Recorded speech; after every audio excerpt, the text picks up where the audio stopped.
వస్తుందంటే చాలు రెండు తెలుగు రాష్ట్రాల్లో కోడి పందాలు, గొబ్బెమ్మలు, ముగ్గులు గుర్తుకు వస్తాయి. మరీ ముఖ్యంగా పతంగులు ఎగరవేయటం వేరే లెవెల్. అది కూడా హైదరాబాద్లో తయారు చేసిన కైట్స్ కు బాగా డిమాండ్ ఉంటుంది. చాలా వరకు ఆ కైట్స్ ని ఎగరవేస్తారు.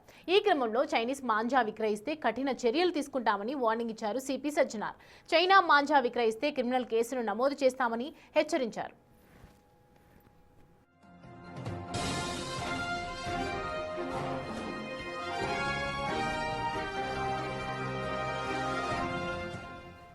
పండుగ రోజు పతంగులు ఎగరవేయటం సాంప్రదాయమైనప్పటికీ ప్రజల ప్రాణాలకు హాని చేయకూడదన్నారు సజ్జనార్. చైనా మాంజా పర్యావరణానికి తీవ్ర హాని కలిగిస్తోందన్నారు. పర్యావరణ పరిరక్షణ చట్టం 1986 ప్రకారం చైనీస్ మాంజా తయారీ, విక్రయం, నిల్వ వినియోగంపై ప్రభుత్వం పూర్తి స్థాయి నిషేధం విధించిందని తెలిపారు.